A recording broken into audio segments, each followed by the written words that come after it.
Autobiographie née pour impacter. Chapitre 7, partie 2. Stop à la sauveuse qui sommeille en vous. J'ai eu une cliente déclic pour arrêter de jouer les sauveuses de l'univers entier et de porter le monde sur mon petit dos. Lors de notre premier échange, elle m'a expliqué qu'elle avait déjà accumulé des formations et des heures de coaching pour, selon moi, combler son syndrome de l'imposteur et son manque de confiance en elle. Au fil de l'accompagnement, j'ai compris qu'elle était en mode boulimique de formation, anorexique d'action. Ce que je n'avais pas compris à l'époque, c'est qu'il était nécessaire de bien analyser la personne à accompagner, car entre les paroles et les actes, il existe souvent un fossé. Sa détermination et sa personnalité de femme sûre d'elle lors de nos premiers échanges étaient bien loin de la réalité. Je m'explique. Il existe deux grands types de clientes. La première, celle qui veut être sauvée. Cette cliente espère la baguette magique et n'applique pas les conseils ou seulement à moitié parce que ses amis lui en donnent d'autres. Elle veut abandonner à la moindre difficulté et accumule des tonnes de connaissances sans avoir rien à en faire ou en voulant faire un rond de votre carré. C'est votre rôle de détecter cette cliente pour lui faire prendre conscience de sa part de responsabilité dans votre accompagnement. Premièrement, pour ne pas tuer votre énergie et votre temps. Deuxièmement, pour éviter que cette cliente ne se conforte dans son rôle de victime et dans l'idée que votre accompagnement n'est pas bon. La deuxième cliente, celle qui souhaite être réellement aidée. Elle a conscience de sa problématique et elle est prête à s'investir autant financièrement que mentalement ou énergétiquement pour atteindre son objectif. Elle fait confiance à son mentor, accompagnatrice, thérapeute pour la faire rayonner vers ses ambitions. Elle applique vos conseils tout en prenant ses responsabilités. Pour en revenir à ma cliente déclic, plus les semaines passaient, plus je me sentais frustrée de son manque d'implication. Je l'ai très mal vécu. Je devais absolument et coûte que coûte faire réussir toutes mes clientes. Mais je me mentais à moi-même.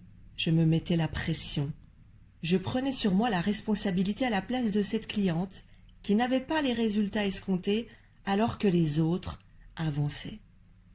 Dans ma tête, je ruminais en boucle. Attendez, je ne comprends pas. Moi, j'ai réussi. Mes autres clientes aussi.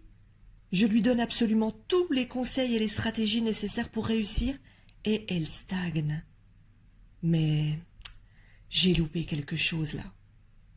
J'y pensais jour et nuit. Je lui envoyais des messages pour lui donner toujours plus. Je la maternais, je la poussais et je m'épuisais. Pour moi, femme battante et déterminée qui n'abandonne jamais, c'était inconcevable d'en rester là. Jusqu'au jour où j'ai pris conscience que cela m'affectait physiquement et mentalement.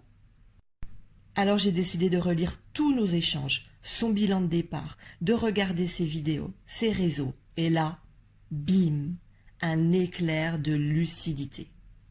Avant notre accompagnement, elle avait peu de résultats. Son message et sa communication étaient généralistes. Elle faisait exactement comme toutes ses concurrentes. Elle survolait la connaissance de son client idéal. Elle n'avait pas de visibilité en ligne, ne faisait pas de vidéos ni de conférences. J'ai pris le temps de regarder point par point tout ce que je lui avais apporté et là, je me suis libérée.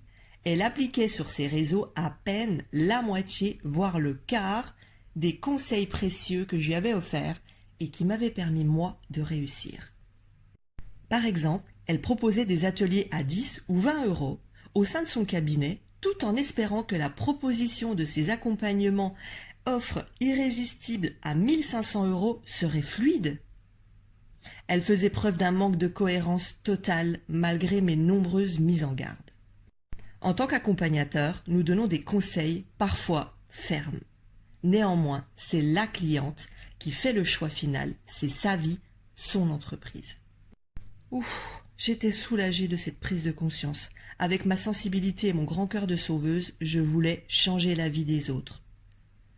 Je pensais que c'était ma mission, mais je me trompais. Mon rôle est de transmettre le meilleur de moi et de mes connaissances, mais surtout pas de faire à la place de ma cliente. Cette expérience m'a paru négative sur le moment, mais aujourd'hui je suis parfaitement alignée pour dire non. Non aux personnes qui ne sont pas mes clientes idéales, car je me suis ancrée petit à petit dans mon socle, alignée dans ma vision. Je donne 1000% de mon énergie et de mes connaissances, mais je me détache de ce que la personne décidera d'en faire. Alors là, oui, tout est juste, tout est parfait.